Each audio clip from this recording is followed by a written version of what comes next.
আমার বিয়ে হয়েছে ১ সপ্তাহ হয়েছে। কিন্তু আমার স্বামীর সাথে আমার সম্পর্কটা তেমন ভালো না। বিয়ের রাত থেকে উনি আমাকে যতবার কাছে নিয়েছেন তা শুধু শারীরিক চাহিদার জন্য। এর বাইরে উনি আমার সাথে ঠিক মতন কথাও বলে না। আমাদের বিয়ে হয়েছে পারিবারিক সূত্রে। আমার স্বামী আমাদের পরিচিত ছিল, কিন্তু ওনারা শহরে থাকার কারণে তেমন কোনো যোগাযোগ ছিল না। আমার শাশুড়ি কিছুদিন আগে গ্রামে বেড়াতে আসে। তার সেখানে আমাকে দেখে ওনার পছন্দ হয় আর বিয়ের প্রস্তাব পাঠায়। আমার পরিবারের আর্থিক অবস্থা মোটামুটি, আর আমি সবে মাত্র ক্লাস 12-এ পড়ি। পাত্রের তুলনায় আমি অনেক ছোট, কিন্তু পাত্র যোগ্য আর আর্থিক অবস্থার ভালো থাকার দরুন আমার পরিবারও অমত করেনি। বিয়ের আগে আমি আমার স্বামীকে দেখিনি, আমার স্বামীও আমাকে দেখতে আসেনি। বিষয়টা নিয়ে আমি একটু আপত্তি জানালেও আমার মা বাবা বলেছিল যে ছেলে হয়তো মায়ের কথা শোনে, তাই মায়ের পছন্দের বাইরে বিয়ে করবে না, তাই মা যাকে পছন্দ করেছে তাকেই বিয়ে করবে। এই জন্য হয়তো আলাদা করে দেখার কোনো প্রয়োজন মনে করেনি। কিন্তু মা, তবুও তো ওনার মত আছে কি না? আর উনি তো শহরে বড় হয়েছেন, আর আমি গ্রামে। একটু দ্বিমত তো থাকতেই পারে। ওনার সাথে কথা বললে হয়তো ভালো হতো। মা একটু রাগ হয়েই বলল, অমত থাকলে তো ছেলের মা সব জানাতো। আর বিয়ের ব্যাপারে তোকে এত নাক গলাতে হবে না। এত ভালো পাত্র পাচ্ছিস, তবুও মনে এত দ্বিধা কেন? মায়ের কথাটা শুনে তখন খুব খারাপ লেগেছিল। হয়তো আমি যোগ্যতায় ওনার থেকে কম, তবুও তো আমার একটা মতের মূল্য দেওয়া উচিত ছিল। তবুও মা বাবার কথাটাকে মেনে নিয়েছিলাম, তারা যা বলেছে তাই করেছি। বিয়ের দিন যখন বরকে প্রথম দেখি, তখন মনটা বেশ আনন্দে নেচে উঠেছিল। কারণ মনে হয়েছিল আমি মা বাবার কথা শুনে ঠকিনি। আমি ওনাকে দেখে চোখ সরাতে পারছিলাম না। এত সুন্দর ছেলে আমার স্বামী হবে ভেবেই ব্যাকুল হয়ে যাচ্ছিলাম। কিন্তু সে খুশি আমার বেশিক্ষণ টিকলো না। বাসর রাতে আমার বর প্রথমে এসে আমাকে বলেছিল, তোমার মতন মেয়েকে বিয়ে করার কোনো ইচ্ছে আমার ছিল না।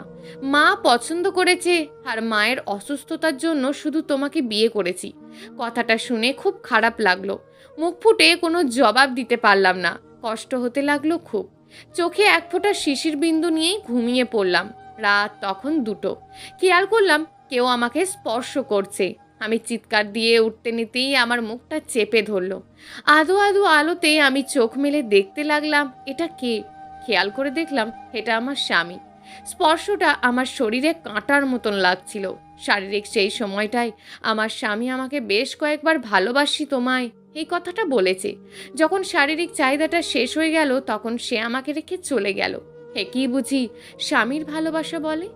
বয়সটা খুব বেশি না আমার, তবে হাজার খানেক স্বপ্ন নিয়ে এই বাড়িতে ঢুকেছিলাম। কি চেয়েছি আর কি হচ্ছে? উনি আমার সাথে তেমন কোনো কথা বলে না। মা বাবাকে সবটা বলার সাহস হলো না, কারণ তারা কষ্ট পাবে। বেশ কিছুদিন পর খেয়াল করলাম আমার স্বামীর অনেক বাজে নেশাও রয়েছে। সে সাথে প্রধান ছিল মেয়ের নেশা। টাকা পয়সার অভাব আমার স্বামীর নেই। আমার শ্বশুর সাহেব মারা গিয়েছেন অনেক আগেই। আমার শাশুড়ি সব কিছু সামলিয়েছেন। আমি কাঁদতে কাঁদতে আমার শাশুড়িকে বললাম, মা, আপনি আপনার ছেলের সব বাজে নেশার কথা জানতেন, বিয়ের আগে একটু বলতে পারতেন। আমি কিভাবে এসব সহ্য করব আপনিই বলুন। এক এক দিন এক এক মেয়ের সাথে থাকে, কিছু বললেই গায়ে হাত তোলে। আমাকে আপনি বলেন কি করব? আমার শাশুড়ি মা আমার মাথায় হাত বোলাতে বোলাতে বললেন, প্রথম যেদিন দেখেছিলাম তখন বুঝেছিলাম তুমি অনেক বুদ্ধিমতী মেয়ে। সংসার ব্যবসা সামলাতে গিয়ে আমার তুর্যকে আমি বেশি সময় দিতে পারিনি। কখন যে তুর্য বিগড়ে গেছে বুঝতেই পারিনি। কাজের মানুষ কাছে বড় হয়েছে তো, তাই ওর খেয়ালটা আমি নিতে পারিনি।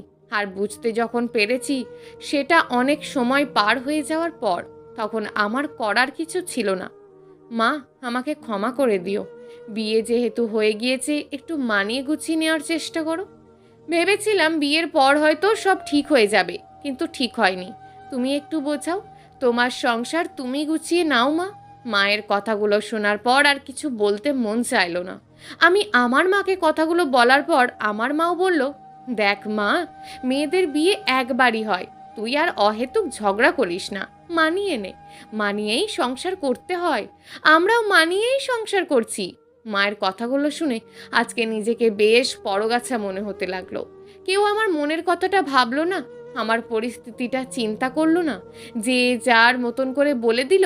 বুঝে গিয়েছি অহেতুক আর সুখের স্বপ্ন দেখে লাভ নেই। এই স্বপ্ন আর আমার কপালে টিকবে না।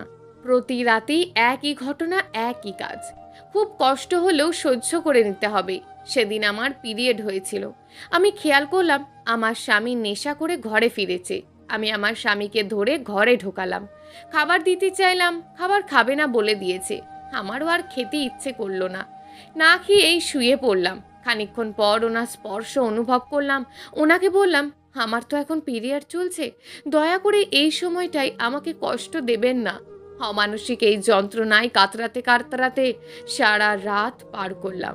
সকালে ওঠার শক্তি পাচ্ছিলাম না। কোনো রকমে উঠে কাপড় চেঞ্জ করলাম। মনে মনে কষ্ট পেতে লাগলাম। কাকে বলবো আমি এসব কথা? কাকে বলবো আমি আমার স্বামীর কাছে প্রতিদিন রেপ হচ্ছি? আইন তো এমন কোনো কথা বিশ্বাস করবে না। সবাইকে বললে বলবে নিজের স্বামী চাইবে না তো আর কে চাইবে? কিন্তু কেউ আমার মানসিক অবস্থাটা বুঝতে চাইবে না। নিজেকে আজ বেশ অসহায় লাগছে। এসব অত্যাচার সহ্য করতে পারছিলাম না। একবার মনে হচ্ছিল নিজেকে শেষ করে দিই, কিন্তু সেই সাহসটা আর আমি পেলাম না। কয়েকদিন পর একটা বিষয় জানতে পেরে কষ্টে বুক ফেটে গেল। আমার বাবা মা টাকার লোভে পড়ে ছেলের কোনো খোঁজ খবর না নিয়েই আমাকে বিয়ে দিয়ে দিল। হায় রে সমাজ! এই সমাজে মানুষ শুধু টাকাটাই দেখে, ভালো মানসিকতা আর কেউ দেখে না। আজকে নিজেকে অনেক অসহায় মনে হতে লাগলো। মেয়ে হয়ে জন্ম নেওয়াটাই যেন পাপ মনে হতে লাগলো। কারণ আমি জানতে পারি আমার স্বামী এর আগেও একটা বিয়ে করেছে, আর সেই বউ তাকে ছেড়ে চলে গিয়েছে। কে বা থাকবে এমন মানুষের সাথে? আমি তো কষ্ট সহ্য করে বাধ্য হয়ে থাকছি। আমার ভিতরের কষ্টটা বোঝার মতন ক্ষমতা কারণ নেই। আমার বাবা মা অর্থের লোভে পড়ে ছেলের খবরও ঠিক করে নেয়নি। আজকে আমার মতন অসহায় আর কেউ আছে বলে মনে হচ্ছে না। ইচ্ছে করছে শাশুড়ি মাকে জিজ্ঞেস করি কেন উনি সবটা লুকিয়েছেন। কিন্তু জিজ্ঞেস করলি বা কি হবে? উনি ওনার মতোই মন গড়া কয়েকটা জবাব দেবে আর বলবে মানিয়ে গুছিয়ে নিতে। আর আমার মাকে বললে বলবে বিয়ে তো হয়েই গিয়েছে, এখন আর ঝামেলা করিস না, মানিয়ে নে। আমরাও তো মানিয়ে নিয়েছি। কেউ আমার মনের দিকটা ভাববে না। তাই ওদের এইসব ভিত্তিহীন নীতি কথা শুনে কাউকে কিছু বলার মতন রুচি জাগলো না। সেদিন আর সব দিনের মতোই ঘরে বসেছিলাম। সারা দিন একা ঘরে বসে থাকা ছাড়া আর কোনো কাজ আমার নেই। নিজেকে খুব বন্দি পাখির মতন মনে হয় খাঁচার ভিতর থেকে ওড়বার জন্য ছটপট করছি। ঠিক এই সময় খেয়াল করলাম তুর্য এসেছে, সাথে একটা মেয়েও এসছে। মেয়েকে বেশ অন্তরঙ্গভাবে জড়িয়ে আছে। মেয়ের সাথে এরকম অন্তরঙ্গভাবে আছে দেখে মনটা বেশ অশান্ত হয়ে গেল। নিজেকে কেন জানি সামলাতে পারলাম না। তুর্যের কাছে গিয়ে বললাম, আপনি এত রাতে বাড়ি ফিরেছেন? লজ্জা করলো না ঘরে বউ রেখে অন্য মেয়ের সাথে ঘরে তুলতে? রাতের পর রাত নেশা করে বাড়ি ফেরেন, কাপুরুষের মতন ঘরে এসে বউয়ের গায়ে হাত তোলেন, সাথে পরও নারী নিয়ে ঘরে ফেরেন। আপনি কি মানুষ? পাশ থেকে মেয়েটা তুর্যের দিকে তাকিয়ে বলল, এই মেয়ে কে আর এভাবে কথা বলছে কেন? আমাকে ইনসাল্ট করে কথা বলছে আর তুমি চুপ করে আছো? এরকম কথা শোনানোর জন্য তুমি আমাকে এখানে নিয়ে এসেছো?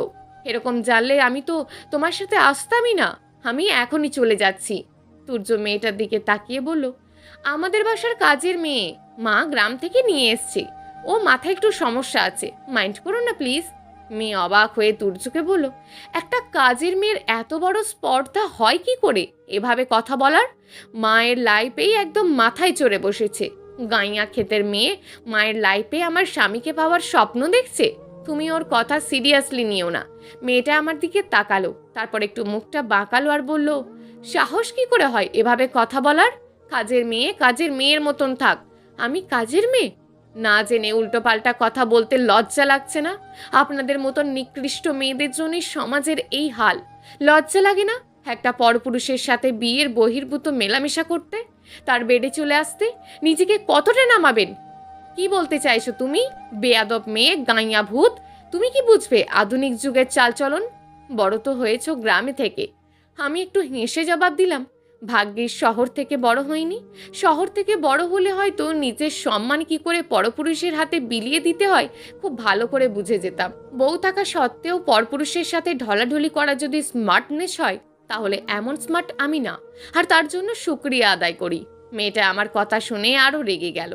বোঝাই যাচ্ছিল কথাগুলো মেয়েটার গায়ে লাগছে। রেগে গিয়ে আমার ওপর গায়ে হাত তুললো। গায়ে হাত দেওয়ার জন্য। আমি হাত ধরে মুচড়ে দিয়ে বললাম, ভুলেও এ কাজ করার সাহস দেখাবেন না।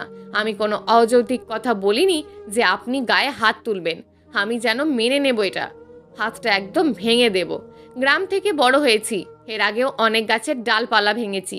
এই কোমল হাত ভাঙতে বেশি সময় লাগবে না। ভুলেও গায়ে হাত তোলার দুঃসাহস দেখাবেন না। খেয়াল করলাম মেয়েটা আমার কথা শুনে বেশ রাগান্বিত হলো। কোনো রকমে আমার হাত থেকে ওনার হাতটা ছাড়িয়ে নিয়ে তুর্যকে বলল, তুমি কি আমাকে অপমান করার জন্য এখানে নিয়ে এসছো? আমি আর এক মুহূর্ত এখানে থাকবো না। তুর্য আমার দিকে তাকালো। তুর্যের চোখে রাগ রক্ত লাল হয়ে আছে। আমার দিকে তাকিয়ে আমাকে কষিয়ে একটা চড় দিয়ে বলল, সাহস হয় কি করে তোমার ওর সাথে এমন আচরণ করার? আর বের হও রুম থেকে। এই বলে আমার গলা ধাক্কা দিয়ে আমাকে বের করে দিল। যে জায়গায় নিজেই স্বামীর ঠিক না, সেই জায়গায় আর অন্যর কথা বলতে মন চাইছিল না। কোনো রকমে উঠলাম। খেয়াল করলাম মেয়েটা আমার দিকে তাকিয়ে আছে, আর একটু হাসি দিয়ে দরজাটা লাগিয়ে দিল। কি যে কষ্ট হচ্ছিল তখন বলে বোঝাতে পারবো না। কষ্টে বুকটা ফেটে যাচ্ছিল। তবুও নিজেকে সামলে নিয়ে পাশের রুমে গেলাম। হায় রে কপাল, আমার যে ভালোবাসাটা পাওয়ার অধিকার ছিল সেই ভালোবাসা পাচ্ছে অন্য একটা মেয়ে। আমার শাশুড়ি তো দিব্যি আমার চিন্তা রেখে ব্যবসা করছে, আমাকে নিয়ে ভাবার মতন কারণ কোনো সময় নেই। এত টাকা তো আমি চাইনি। কোনো মেয়ে তার স্বামীর ভাগ কাউকে দেবে না। আর আমি কি করে পোড়া কপাল, নিজের চোখের সামনে এত কিছু দেখেও বলতে পারছি না। সবটা মুখ বুঝে সহ্য করতে হচ্ছে। মেয়েটার সাথে যতক্ষণ তুর্য এক রুমে ছিল, আমার বুকে ততক্ষণ একটা অজানা ভয় কাজ করছিল। যন্ত্রণা আমাকে গ্রাস করছিল। কোনোভাবেই মানতে পারছিলাম না, নিজেকে সামলাতেও পারছিলাম না। এটা সহ্য করার মতন না। কেন জানি না, হুট করে আমার মধ্যে এক অজানা সাহস জাগলো প্রতিবাদ করার। আমি মনে সাহস জুগিয়ে দরজা ধাক্কাতে লাগলাম। খানিকক্ষণ পর তুর্য দরজা খুলল। আমাকে দেখে তুর্যের রাগটা আরো দ্বিগুণ হলো।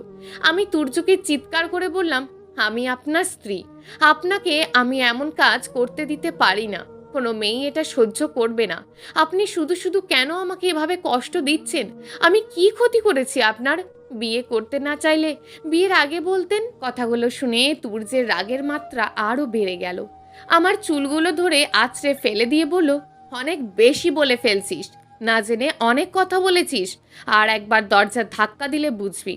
এই বলে দরজা লাগিয়ে দিল। আমার ভিতরেও ঝড়টা আরো বাড়তে লাগলো। আমি পুনরায় দরজা ধাক্কা দিতে লাগলাম। এবার দরজা খুললো ওই মেয়েটা। দরজা খুলে আমাদের বলল, সমস্যা কি তোর? আমার সমস্যা কি মানে?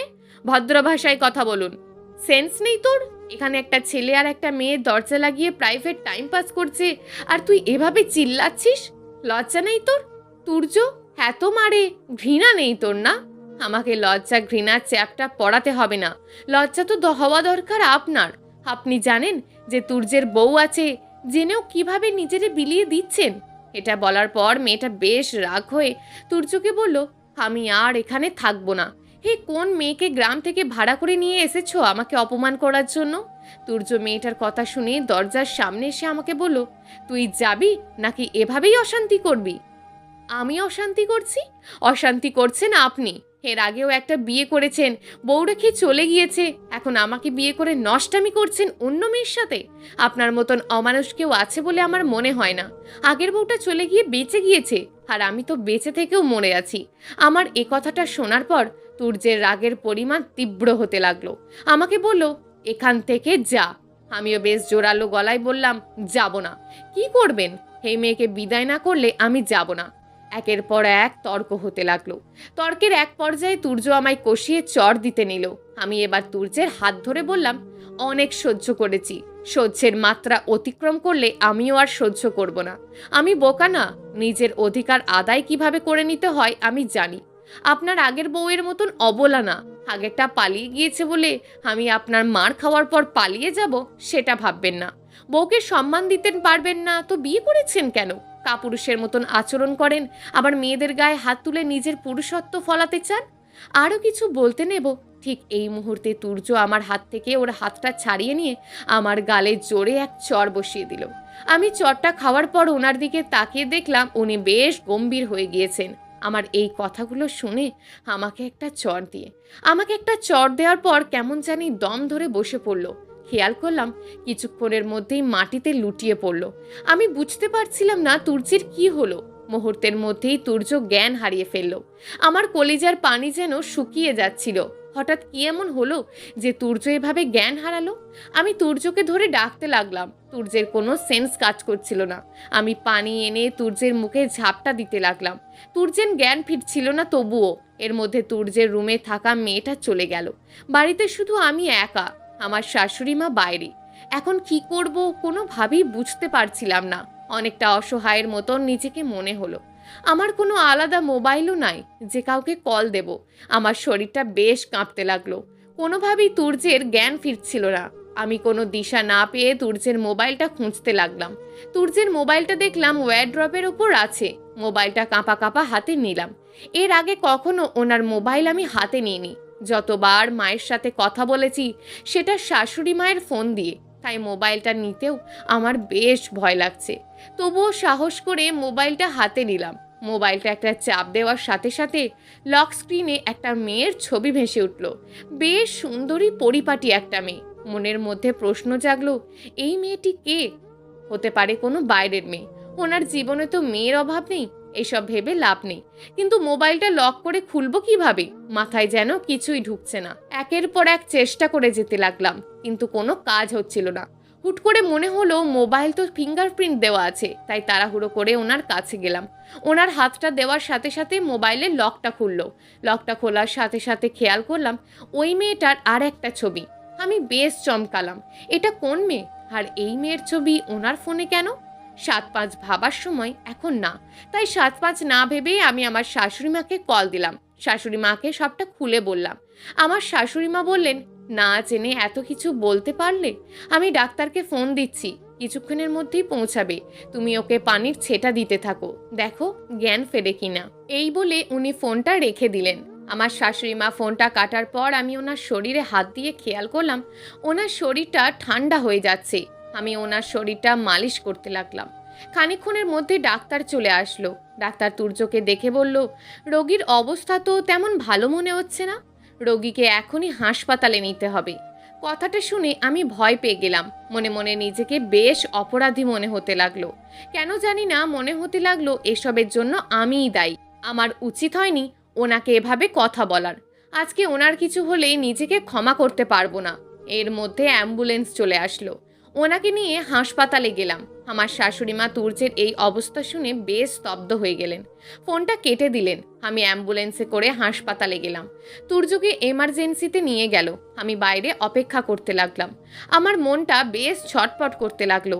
এতটা বাড়াবাড়ি করা আমার উচিত হয়নি, কিন্তু কেন উনি এভাবে জ্ঞান হারালো আমার মাথায় সেটাও আসছে না। খানিকক্ষণ পর ডাক্তার এসে বলল, রোগীর ছোটোখাটো একটা অ্যাটাক হয়েছে, এক সাইড অবশ হয়ে গিয়েছে, প্রচণ্ড মানসিক আঘাতে এমন হয়েছে। জ্ঞান ফিরতে আরও কিছুক্ষণ লাগবে। আর হাঁটা চলা তেমন করতে পারবে না, কথাও বলতে পারবে না। থেরাপি এক্সারসাইজ করলে হয়তো ঠিক হতে পারে, তবে সেটাও সময় সাপেক্ষ। আপনার শাশুড়িকে জিজ্ঞেস করেন কোথায় এসেছেন। ওনাকে সবটা বুঝিয়ে বলা হয়েছিল এর আগে, তবুও কেন সতর্ক হয়নি? আমি কিছুটা অবাক হয়ে জিজ্ঞেস করলাম, এর আগেও বলা হয়েছিল মানে? এর আগেও ওনার এরকম অ্যাটাক হয়েছিল? তখনই ওনাকে না করে দেওয়া হয়েছিল যে কোনো রকম উত্তেজিত যেন না করা হয়। তবে ওনাকে এভাবে কি বিষয়ে উত্তেজিত করলো সেটা জানা দরকার। আপনার শাশুড়ি কোথায়? মা জ্যামে আটকে গেছেন, কাছাকাছিই চলে এসছেন। এর আগে কী জন্য এমন হয়েছিল আমাকে বলুন প্লিজ। সেটা আপনি আপনার শাশুড়ির কাছ থেকেই জেনে নেবেন। আপাতত কিছু টাকা অ্যাকাউন্টে জমা দিতে হবে, সেটার ব্যবস্থা করুন। আমি কাঁদতে কাঁদতে বললাম, আমার হাতে তো এখন 1 টাকাও নেই। মা আসলে সবটা দিয়ে দেবেন, আপনি চিকিৎসা করতে থাকুন। আচ্ছা ঠিক আছে, চিকিৎসা চলছে। আপনার শাশুড়ি আসলে দ্রুত আমার সাথে যোগাযোগ করতে বলবেন। আচ্ছা। তুর্যের এই অবস্থার জন্য আমিই দায়ী। কেন এমন হলো? আমার ভিতরটা পুড়ে ছাই হয়ে যাচ্ছে। ভিতরটা বেশ শূন্য শূন্য লাগছে। কেন এমন আমি করতে গেলাম? এই প্রশ্নটা আমাকে কুঁড়ে কুঁড়ে খাচ্ছে। চিৎকার করে কাঁদতে মন চাইছে, তবুও কাঁদতে পারছি না। হুট করে খেয়াল করলাম মা এসছে। মাকে দেখে একটু ভরসা পেলাম। দৌড়ে মায়ের কাছে গেলাম। মা, ডাক্তার সাহেব বলেছে আপনাকে দ্রুত ওনার সাথে যোগাযোগ করতে। আমি ডাক্তারের সাথে কথা বলেই এসছি। এখন তুর্য একটু ভালো আছে, তবে আবার এক সাইড প্যারালাইজড হয়ে গিয়েছে। এর আগে এমন হয়েছিল, অনেক চিকিৎসা থেরাপি নেওয়ার পর ভালো হয়েছিল, এখন আবার হয়েছে। কি হবে কে জানে? কে যে ওর দেখাশোনা করবে আমি সেই টেনশনে আছি। মা, আপনি দেখাশোনা চিন্তা করবেন না, সেটা আমিই করতে পারবো। কিন্তু এর আগে ওনার এরকম কেন হয়েছিল? এগুলো বলতে গেলে রাত ফুরিয়ে যাবে, তবুও কথা শেষ হবে না। মা, আমি ওনার স্ত্রী, আমার জানার অধিকার অবশ্যই আছে। আপনি আমাকে বলুন। কি শুনবে মা? শুনলে তুমি সহ্য করতে পারবে? এত কিছু সহ্য করতে পেরেছি, আরও কঠিন কিছু সহ্য করতে হলেও পারবো। কপাল তো এমনিই ফাটা, আর কত ফাটবে আপনিই বলুন। তাহলে শোনো, তুর্য যখন ভার্সিটিতে পড়তো, তখন তুর্যের সাথে লামিশা নামের এক মেয়ের রিলেশন হয়। প্রথমে ভালো বন্ধুত্ব হয়, পরে আস্তে আস্তে সেই বন্ধুত্ব প্রেমের রূপ নেয়। তুর্যের যখন মদের নেশা, অন্য কোনো মেয়ের নেশা ছিল না, তখন আমার সোনার টুকরো ছেলে ছিল তুর্য। লামিশার সাথে বন্ধুত্বটা আস্তে আস্তে প্রেমে গড়ায়। বেশ ভালোই কাটছিল ওদের সম্পর্ক। একদিন আমার ছেলে এসে আমাকে লাজুক মুখে বলল, মা, একটা কথা বলবো, রাগ করবে না তো? আমি হাসতে হাসতে উত্তর দিলাম, কি কথা? রাগ কেন করব? টাকা লাগবে? আরে মা, টাকা লাগবে না, তবে... কিরে, আটকে গেলি যে? না মানে... কিরে, লজ্জায় লাল হয়ে যাচ্ছিস মেয়েদের মতন, ঘটনা কি? আমার ছেলে লজ্জা মাখা মুখে উত্তর দিল, মা, আমি লামিশাকে খুব পছন্দ করি। তুমি যদি চাও, আমি ওকে বিয়ে করতে চাই। আমারও মনে মনে লামিশাকে বেশ পছন্দ ছিল। মেয়েটা সুন্দরী ছিল আর শিক্ষিতাও ছিল। আচার ব্যবহার অনেক ভালো ছিল। তাই আমি ছেলের প্রস্তাবে আর অমত করিনি। তুর্যকে হাসতে হাসতে বললাম, এতে লজ্জা পাওয়ার কি আছে? লামিশাকে বেশ আমারও পছন্দ। কবে ওদের বাড়ি যাব আমাকে বলিস। তুর্য মাথা চুলকাতে চুলকাতে জবাব দিল, তুমি যদি চাও কালকেই যাব।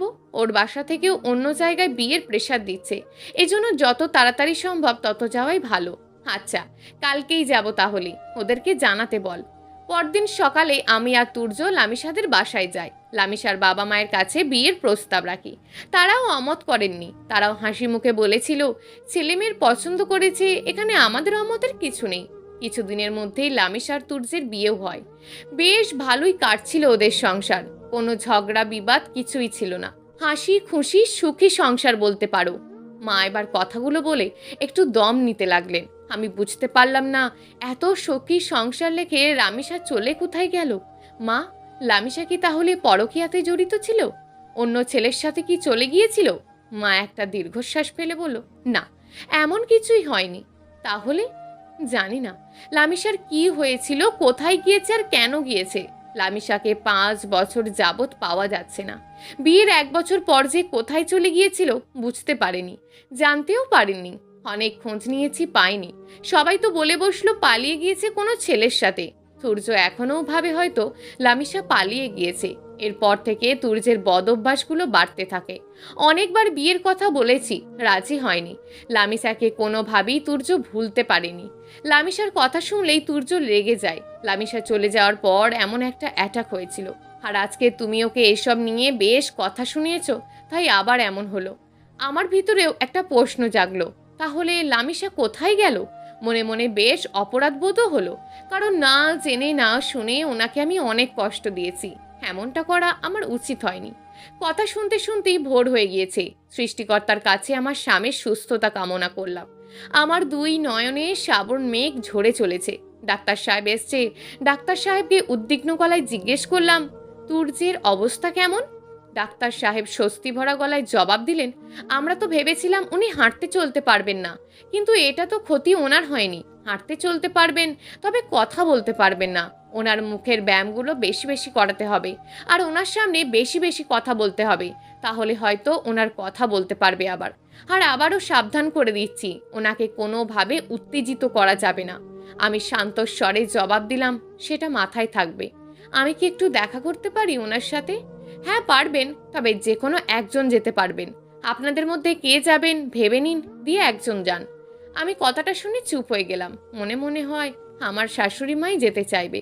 কিন্তু ঠিক ওই মুহূর্তেই আমার শাশুড়ি মা আমার মাথায় হাত বোলাতে বোলাতে বলল, মা, তুমিই যাও। কথাটা শুনে আমি আর স্থির থাকতে পারলাম না।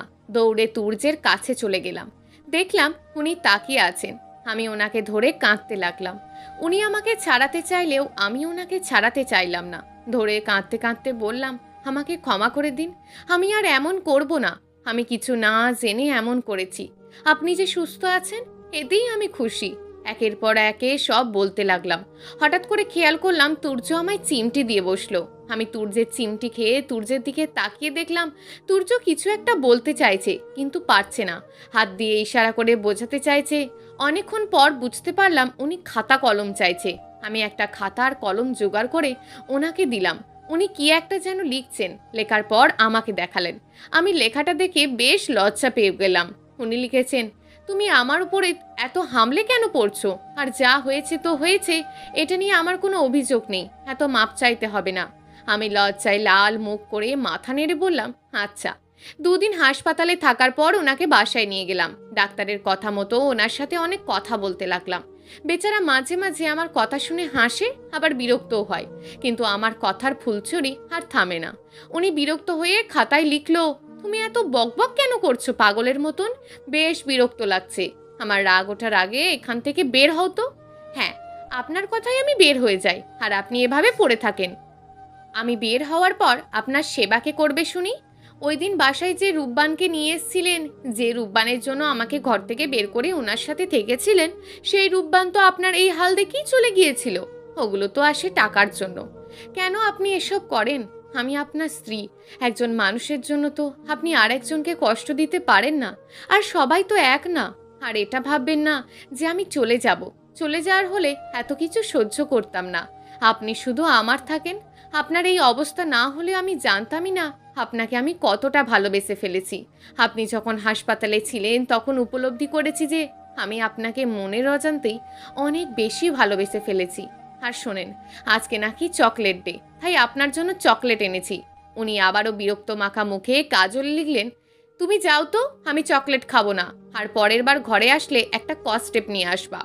আমি কিছুটা অবাক হয়ে জিজ্ঞেস করলাম, আপনি কস্টেপ দিয়ে কি করবেন?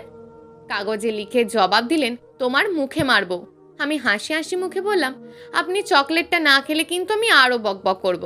জানেন তো, কলেজে আমি অনেক বকবক করতাম। আমার পাশে কেউ বসতোই না আমার বকবকের জ্বালাই। কাগজের গোটা গোটা অক্ষরে হাসি মুখে লিখে জবাব দিলেন, সে তোমাকে দেখেই বোঝা যাচ্ছে। আর চকলেটখানা দাও, আমি খাচ্ছি। আর এখন তুমি বিদাও হও। আমি চকলেটটা দিয়ে চোখের টিপুটি দিয়ে বের হয়ে গেলাম। খানিকক্ষণ পর ওনার রুমে এসে চমকে গেলাম, কারণ উনি একটা কাগজে লিখেছেন, সরি তোমাকে এতদিন এভাবে কষ্ট দেওয়ার জন্য। তোমার সব ঠিক আছে, তবে তুমি বকবকটা একটু বেশি করো। বকবকানি আমার একদম ভালো লাগে না। আমি ওনার এই লেখাটা পড়ে এত খুশি হয়েছি যে কি বলবো। আমি খুশিতে নাচতে নাচতে বললাম, বকবক একটু করতেই হবে, না হলে আপনি সুস্থ হবেন না। কাগজে পুনরায় লিখলেন, তোমার মতন এরকম বকবক লামিসাও করতো। কেমনে পারো এত বকবক করতে? লামিসার কথাটা শুনে কেন জানি না লামিসাকে বেশ হিংসা হতে লাগলো। হিংসার পাহাড়টায় নাক ফুলে বের হলো। নাক ফুলটা ফোলাতে আমি বললাম, আপনি মনে হয় লামিসাকে খুব বেশি ভালোবাসেন, তাই না? উত্তরে তিনি লিখলেন, সত্যি বলতে লামিসাকে অনেক ভালোবাসি, আর আগেও বাসতাম। লামিসা যে কোথায় চলে গেল বুঝতে পারলাম না আজও। কোনো টাকা পয়সা নেয়নি। টাকা পয়সা নিলে হয়তো ভাবতাম টাকা পয়সা নিয়ে পালিয়েছে, কিন্তু কোথায় যে গেল আজও তার হদিশ মিলল না। খুব কষ্ট হয় মাঝে মাঝে উত্তর খুঁজে না পেয়ে। আমি বুঝতে পারলাম ওনার ভিতরে বেশ কষ্ট হচ্ছে, কিন্তু এখন কোনোভাবেই ওনাকে কষ্ট পেতে দেওয়া যাবে না। আমাকেই যা করার করতে হবে। আমি ওনাকে জড়িয়ে ধরে বললাম, আমাকে কি লামিসা ভাবা যায় না? লামিসার মতন আমাকে ভালো না বাসুন, লামিসার ভালোবাসা থেকে একটু ভালোবাসা তো দিতে পারেন। আমি না হয় ওটা নিয়েই থাকবো। আমি তো আপনার স্ত্রী, আপনাকে ভালোবাসা যায় না, কাছে রাখা যায় না? আবার কি নতুন করে সব শুরু করা যায় না? এবারও উনি কথাগুলো শুনে আমাকে ছাড়ানোর চেষ্টা করছিলেন, কিন্তু আমি নাছর বান্দার মতোই ধরেছিলাম। উনি হঠাৎ করে আমাকে চিমটি দিয়ে বসলেন। চিমটি খেয়ে আমি বলে উঠলাম, কি ব্যাপার, চিমটি দিলেন কেন? উনি কাগজে রাগ রাগ মুখে বললেন, তুমি হুট করে এভাবে জাপটে ধরো কেন? আমি লজ্জা মাখা মুখে উত্তর দিলাম, আমার মন চাইছে। আমার কথার উত্তরগুলো কিন্তু এখনো পাইনি। উনি গজগজ করে কাগজে লিখলেন, সব তো শুরু করা যায়, তবে আমার যে অনেক বদ অভ্যাস সেগুলো একদিনে ঠিক হবে না। আর লামিসার জায়গা দিতে পারবো না। ওকে আমি যে কতটা ভালোবাসি বলে বোঝাতে পারবো না। ওর জায়গা না দিয়েই যতটা পারা যায় শুরু করব। যাক, উনি যে নতুন করে সব শুরু করতে রাজি হয়েছে এটাই অনেক। আমি একটু হেসে বললাম, আমার শুধু একটা রিকোয়েস্ট, আপনি কোনো রূপবান বাসায় আনবেন না, মানে মেয়ের নেশাটা বাদ দিতে হবে। উনি মাথা ঝাঁকিয়ে বললেন, আচ্ছা। আমার যে কি খুশি লাগছে বলে বোঝাতে পারবো না। এত খুশি আগে কখনো লাগেনি। আমিও এখন বলতে পারবো এটা আমার ঘর, আমার সংসার। তুর্যকে আবার জাপটে ধরে বসলাম। অনেক খুশি হয়েছি, আমার এতেই হবে। আমি আপনাকে অনেক ভালোবেসে ফেলেছি।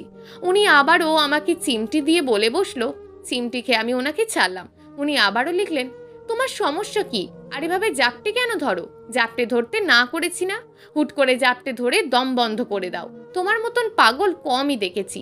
আমি একটু কপালটা কুঁচকে কান ধরে জিহ্বায় কামড় দিয়ে জবাব দিলাম, জানি না কেন এমন করে ফেলি।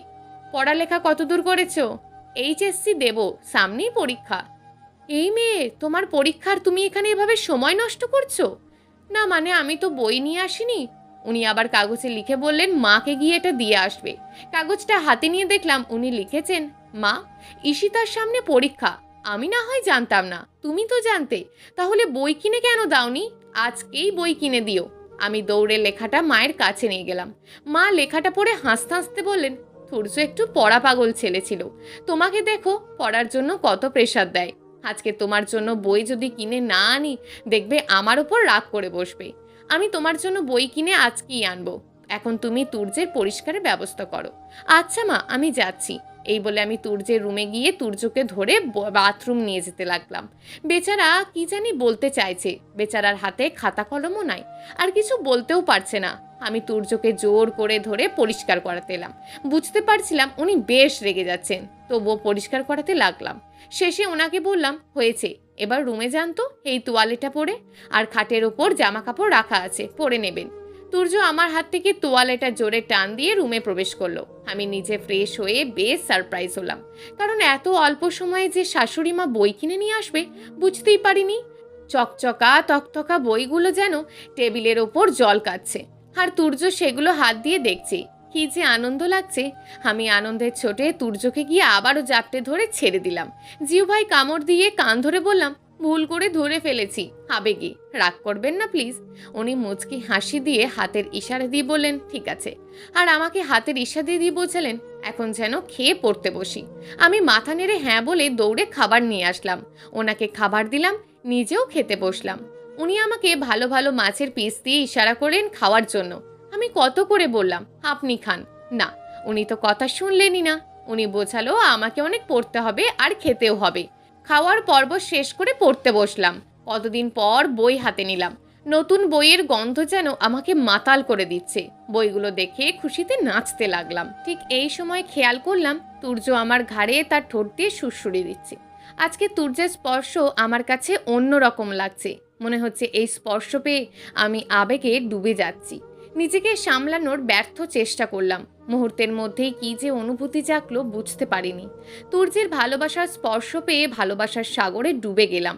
খানিকক্ষণ পর তুর্যের থেকে নিজেকে ছাড়াতে চাইছিলাম, কিন্তু তুর্য ছাড়লো না। মনে মনে ভাবতে লাগলাম, এত ভালোবাসা আমার কপালে সইবে তো? ভাবতে ভাবতে নিশ্চুপ হয়ে গেলাম। তুর্যের চিমটিকে ভাবনার ঘোর কাটলো। আমি তুর্যকে ছেড়ে উঠলাম আর বললাম, হুট করে চিমটি দিলেন কেন? তুর্য ইশারা দিয়ে বলল, আমি এত চুপ হয়ে আছি কেন? আমি বললাম, এমনি। পরের দিন সকালে খেয়াল করলাম তুর্য কোথায় জানি যাচ্ছে। আমি জিজ্ঞেস করলাম, আপনি এই অসুস্থ শরীরে কোথায় যাচ্ছেন? তুর্য কাগজের গোটা গোটা অক্ষরে লিখলেন, আমি এখন ঠিক আছি, আর একটু বাইরে যাচ্ছি। আর এখন আবার জাপটে ধরো না, আমি বাইরে থেকে এখনই চলে আসব। আর মায়ের ফোনটা হাতে রেখো, মাঝে মাঝে মেসেজ দেব, ওকে? আর তুমি এখন পড়তে বসো। এই বলে উনি চলে গেলেন। আমি পড়তে বসলাম। খানিকক্ষণ পর উনি মেসেজ দিলেন, তোমার বডির সাইজ কত? মেসেজটা দেখে কেমন জানি লাগছিল। হুট করে উনি বডি সাইজ জিজ্ঞেস করলো কেন? আমি একটু লজ্জাও পাচ্ছিলাম। মেসেজের রিপ্লাইয়ে সাইজটা বললাম, কিন্তু কিছুটা রাগও হলো। কতটা শয়তান, কি সব জিজ্ঞেস করে। বেশ কিছুক্ষণ পর কলিং বেলের শব্দ পেয়ে দৌড়ে গেলাম। বুঝতে পারলাম উনি এসেছেন। দরজা খুলে দেখলাম উনি হাতে কিছু জিনিসপত্র নিয়ে। আমি সব কিছু নিজের হাতে নিয়ে ওনাকে সাথে করে রুমে ঢুকলাম আর বললাম, লজ্জা কি নাই? আপনার কি সব মেসেজ দেন? উনি হাসতে হাসতে ইশারা দিল, ব্যাগগুলো খোলো। আমি ব্যাগগুলো খুলে অবাক হয়ে গেলাম, কারণ উনি আমার জন্য অনেকগুলো জামা, ড্রেস আর শাড়ি এনেছেন। বেশ ভালোই কাটছিল আবার দিনগুলো। তুর্যকে নিয়ে কিছুদিন পর হাসপাতালে যাই। হুট করে খেয়াল করলাম তুর্য কথা বলতে শুরু করেছে। তুর্যকে কথা বলতে দেখে আমার আনন্দের মাত্রাটা যেন বেড়ে গেল। মনে হচ্ছে খুশিতে আমার কথাই আটকে যাচ্ছে। কিছুক্ষণ চুপ হয়ে গেলাম ওর কথা শুনে। তারপর ওর হাতটা জড়িয়ে ধরে বললাম, তুর্য, আপনি কথা বলছেন? আমার কানকেও আমি বিশ্বাস করতে পারছি না। আমার খুশিতে কথা আটকে যাচ্ছে। তুর্য আমার হাত থেকে তার হাতটা ছাড়িয়ে জবাব দিল, হ্যাঁ, কথা বলতে পারছি। আচ্ছা ঈশিতা, তুমি এখন চলে যাও, বাকিটা আমি সামলে নিতে পারবো। তুমি বাসাও যাও আর পড়তে বসো। বাসায় গিয়ে পড়া শেষ করো, আমি এসে সব দেখব। ড্রাইভারকে বলে দিচ্ছি তোমাকে বাসায় নিয়ে যেতে। আর আমি ডাক্তারের সাথে কথা বলে খানিকক্ষণ পর আসছি। কিন্তু তুর্যকে ছেড়ে কেন জানি আমার একটুও ভালো লাগছে না। তাই তুর্যকে বললাম, আমি থাকি না আপনার সাথে, পড়া আমি সারা রাত পরে কমপ্লিট করে দেব। প্লিজ থাকি। তুর্য গম্ভীর গলায় জবাব দিল, তোমাকে যেতে বলেছি, তুমি যাও তো, আর বিরক্ত করো না, যা বলছি তাই করো। আমি চুপচাপ হয়ে মন খারাপ করে বললাম, আচ্ছা যাচ্ছি, তাড়াতাড়ি আসবেন কিন্তু। উনি শান্ত স্বরে বলল, যাও, আসবো তো বলছি, এবার যাও। আমি ওই জায়গা থেকে চলে আসলাম। মাকে সবটা বললাম, মাও বেশ খুশি হলো। মা আমার মাথায় হাত বোলাতে বোলাতে বললেন, সব তোমার জন্য হয়েছে মা। আমি লজ্জা পেয়ে গেলাম নিজের প্রশংসা শুনে। কিছুটা লজ্জা পেয়ে ওনাকে বললাম, মা আমি এখন যাই, পড়তে বসতে হবে। এসে যদি দেখে পড়া কমপ্লিট হয়নি তাহলে আমাকে মারবে। আমি যাই। মা হাসতে হাসতে বলল, যাও। আমি চলে আসলাম আমার রুমে এসে পড়তে লাগলাম। কিন্তু মনটা পড়ে রইল তুর্যের কাছে। বারবার ওর কথা মনে পড়ছে। কখন যে আসবে এটা ভেবে মন আনচান করছে। ইস, কাউকে ভালোবাসলে বুঝি এমনই হয়। বেশ অস্থির লাগছে। অস্থিরতা যেন কাটছেই না। পড়তেও পারছি না ঠিক করে, সময় যেন কাটছে না। অনেকক্ষণ পর তুর্য আসলো। তুর্যকে দেখে মনের অস্থিরতা যেন কাটলো। মনের সব কষ্ট যেন দূর হলো। আমার ভিতরের বয়ে যাওয়া ঝড় যেন থেমে শীতল হয়ে গেল। আমি তুর্যকে বললাম, আপনি এসেছেন? আমার আপনার জন্য কেমন মন কেমন করছে। হ্যাঁ বুঝেছি, যাও পড়ো গিয়ে। কিন্তু তুর্য আসার পর থেকে কেমন জানি অস্থির ছিল। আমি বুঝতে পারলাম না তুর্যের কি হলো। অনেক জিজ্ঞেস করলাম, তুর্য কোনো জবাব দিল না। তুর্যের জবাব না পেয়ে বেশ ব্যাহত হলাম। কিন্তু তুর্য তবুও কোনো জবাব দিল না। বেশ কষ্ট লাগলো। সারাদিন এসবের মধ্যেই কেটে গেল। পরদিন সকালে ঘুম থেকে উঠে দেখি তুর্য পাশে নেই। তুর্যকে খুঁজে পেলাম না কোথাও। কোথায় গেল এত সকালে? ফোন করেও পেলাম না। অনেকক্ষণ পর তুর্য আসলো, সাথে একটা মেয়েকে নিয়ে। আমার আর চিনতে বাকি রইল না, এই মেয়েটাই লামিশা। আমি তুর্যকে বলে বসলাম, লামিশাকে কোথায় পেলেন আপনি? জবাবে তুর্য বলল, ওই দিন ওকে দেখেই আমার মুখের কথা ফুটেছিল। অনেক কষ্টে ওকে খুঁজে বের করে জোর করে ধরে আনি। পাশে থাকা লামিশা আমাকে দেখে বলল, এ কে? তুর্য উত্তরে বলল, তোমার পরে ওকে বিয়ে করেছিলাম। লামিশা তুর্যের গালে একটা কষিয়ে চড় দিয়ে বলল, লজ্জা করে না? ঘরে বউ থাকা সত্ত্বেও আরেক বাড়ির বউকে ঘরে তুলে আনো। তুর্য বেশ অবাক হয়ে জিজ্ঞেস করলো, আরেক বাড়ির বউ মানে? হ্যাঁ, আরেক বাড়ির বউ। আমি তো তোমাকে রেখে আরেকজনকে বিয়ে করেছি, আমার বাচ্চাও আছে। আমি আমার জায়গায় ভালো আছি, তুমি তোমার বউকে নিয়ে ভালো থাকার চেষ্টা করো। আর আমি কিছুদিনের জন্য দেশে এসেছি, তার মধ্যে তুমি এই কাহিনী করলে। আমি তোমাকে কতটা ভালোবেসেছিলাম সেটা তো তুমি জানতে, তারপরও এমন কাজ করতে তোমার বিবেকে আটকালো না? দেখো তুর্য, সবকিছু বিবেক বা আবেগ দিয়ে হয় না। আর আমি ভালো আছি, আমাকে ভালো থাকতে দাও। মেয়েটা আমার দিকে তাকিয়ে বলল, নিজের স্বামীকে সামলাও আর আমার পিছু আসতে নিষেধ করো। আর তোমার নাম্বারটা দাও, তোমার স্বামী কোনো ঝামেলা করলে যেন তোমাকে পাই, ইনফর্ম করতে পারি। আমি নাম্বারটা দিলাম। উনি নম্বরটা নিয়ে চলে গেলেন। আর তুর্য বেশ চুপ হয়ে গেল। বুঝতে পারছি ওর অনেক কষ্ট হয়েছে। ঘরে গিয়ে চুপ করে বসে রইল। খানিকক্ষণ পর তুর্য আমাকে জড়িয়ে ধরে বলল, চলো আমরা সব কিছু শুরু করে আগের মতন। আমি কাঁদো কাঁদো গলায় বললাম, আমি তো শুরু করতে চাই, আপনি চাইলেই সব সম্ভব। আমি চাই আর তোমাকে ভালো রাখার চেষ্টা করব। খানিকক্ষণ পর একটা অচেনা নাম্বার থেকে মেসেজ আসলো।